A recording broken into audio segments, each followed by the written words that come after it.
नमस्ते। चलिए आज हम एक सफर पर निकलते हैं वेदों की दुनिया में। ये वो प्राचीन ज्ञान है जिसे कहते हैं कि ये पूरी मानवता का, हमारी सभ्यता का एक तरह से मूलाधार है।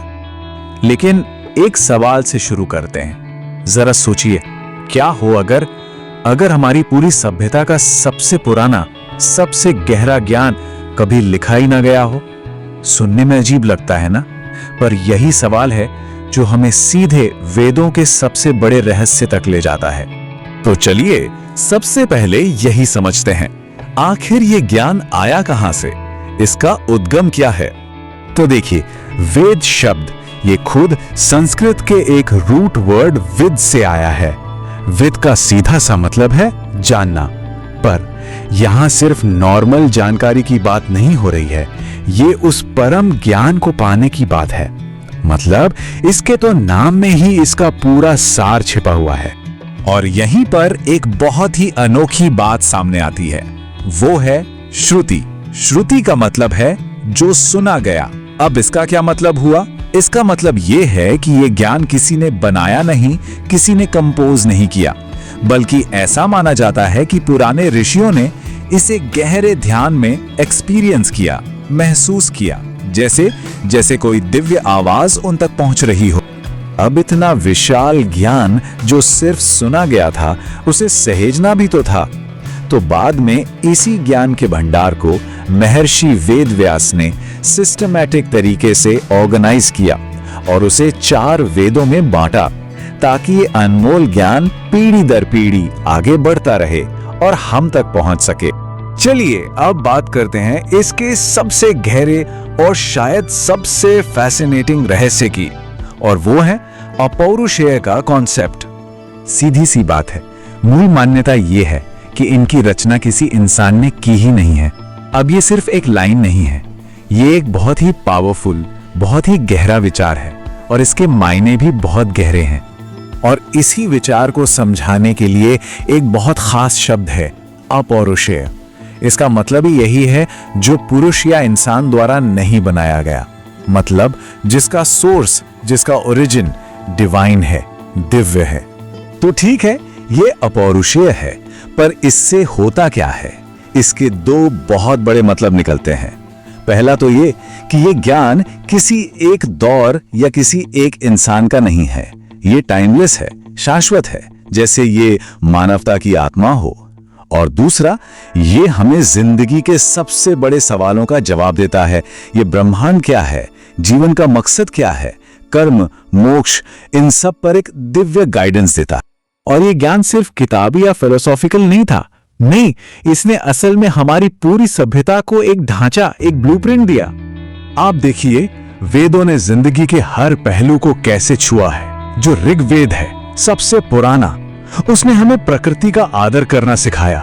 सामवेद, वो तो हमारे इंडियन क्लासिकल म्यूजिक की जड़ है, सारे सुर और राग वहीं से निकले। और अथर्ववेद, वो तो हमारी रोजमर्रा की जिंदगी के लिए है, सेहत, मानसिक शांति, इन सब के लिए प्रैक्टिकल गाइडेंस देता है। वेदों का एक बहुत बड़ा मकसद है, इंसान को बेहतर बनाना। ये एक सफर है। ये सफर शुरू होता है पशुता से, यानी हमारी बेसिक इंस्टिंक्ट से। फिर हम सीखते हैं संतुलन और करुणा, और आखिर में पहुंचते हैं देवत्व तक। तो ये एक तरह का स्पिरिचुअल ग्रोथ का रोड मैप। और इस पूरी यात्रा के केंद्र में एक बहुत ही पावरफुल विचार है कि सत्य एक है, जिसे ज्ञानी अलग अलग नामों से पुकारते हैं। मतलब रास्ते अलग हो सकते हैं, नाम अलग हो सकते हैं, पर जो अल्टीमेट सच्चाई है वो एक ही है। कितनी गहरी बात है ये। अब एक जरूरी सवाल उठता है, हजारों साल पुराना ज्ञान, क्या आज की दुनिया में, आज की जिंदगी में इसका कोई मतलब है? क्या ये आज भी रेलेवेंट है? चलिए इसी को समझते हैं। आज की भागदौड़ भरी, तनाव वाली जिंदगी को देखिए। ऐसे में वेदों की बातें, जैसे कि जीवन में बैलेंस रखना, करुणा, अपने ईगो को छोड़ना, हमेशा सच बोलना, दुश्मनी को त्यागना, ये सब तो पहले से भी ज्यादा जरूरी हो गई हैं। ये ऐसी वैल्यूज हैं जो कभी पुरानी नहीं हो सकती। और एक और दिलचस्प बात, कई लोग मानते हैं कि आज के मॉडर्न साइंस की जो कॉन्सेप्ट्स हैं, जैसे कॉस्मोलॉजी या एनर्जी के सिद्धांत, उनके बीज, उनके शुरुआती आइडियाज कहीं ना कहीं वेदों में पहले से मौजूद हैं। तो सोचा जाए, अगर पूरी दुनिया इन वैदिक शिक्षाओं के सार को, इसके एसेंस को अपना ले, तो ये ग्लोबल पीस यानी विश्व शांति की एक मजबूत नींव भी तो बन सकता है। तो आखिर में अपौरुषेय के इस गहरे आइडिया को एक बहुत ही सरल लेकिन पावरफुल एनालॉजी से समझते हैं। इससे सब कुछ एकदम साफ हो जाएगा। जरा सूरज के बारे में सोचिए। सूरज की रोशनी, क्या इसे किसी इंसान ने बनाया है? नहीं। और क्या ये किसी के साथ भेदभाव करती है? बिल्कुल नहीं। ये सबको जीवन देती है। ठीक बिल्कुल इसी तरह वैदिक ज्ञान को भी किसी एक इंसान ने नहीं बनाया। ये एक तरह का आध्यात्मिक प्रकाश है, एक स्पिरिचुअल लाइट जो पूरी सभ्यता को बिना किसी भेदभाव के रास्ता दिखाती।